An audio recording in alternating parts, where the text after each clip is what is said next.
Joining us now for Insight, we've got Kim Forrest, founder and chief investment officer, Boca Capital Partners. Kim, thank you so much for joining us today. So this looks like this is going to be the first time in a while that we've seen shares rally off the back of their earnings, even when they've beat in some prior quarters. Why don't you take us through first some of the things that you liked before some of the things that you found challenging with NVIDIA's latest results?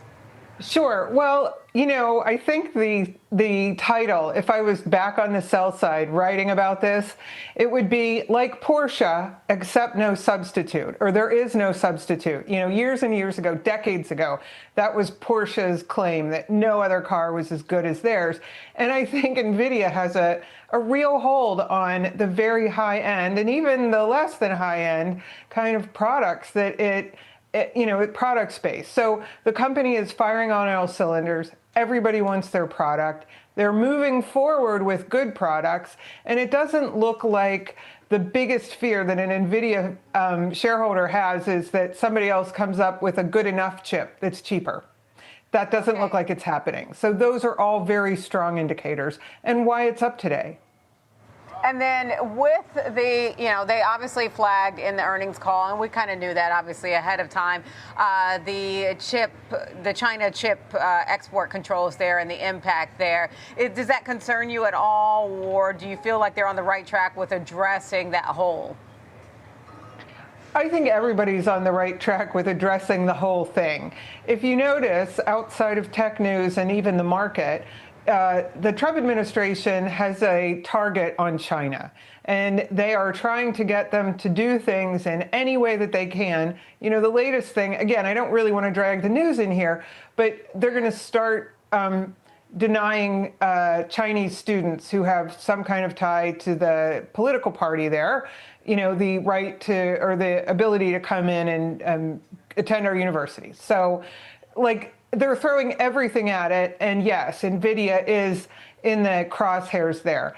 On other channels last night, Jensen Huang was really making the case that they're going to get them anyhow. Let's let them develop AI on an American hardware stack. So he's trying very hard, and we'll see how this ends.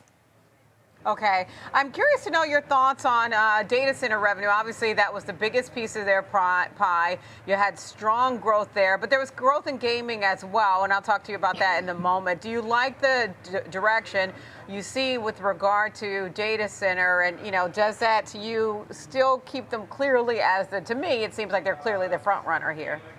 Absolutely. And again, back out in the news, about 2 weeks ago, there was a tour through the Mideast, and they are, the countries there are really interested in becoming AI development centers, and they make a good case for it. They have energy, they have land, and they have money. So the demand for the chips is only getting greater, and that's what we really see in the future for the demand, that there is no substitute.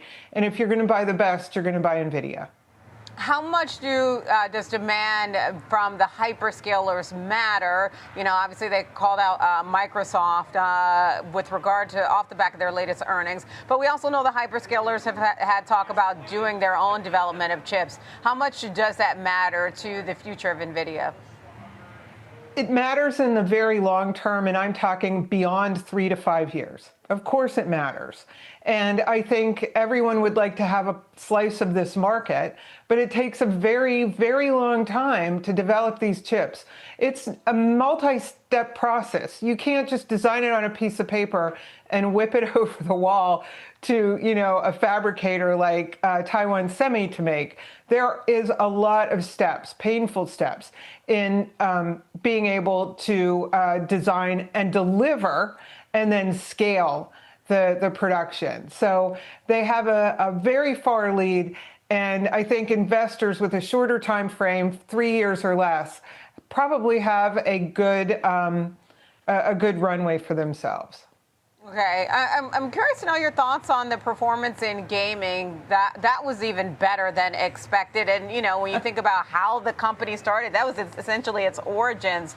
What are your views on that? Do you see that as potentially helping to soften the blow of that loss from China?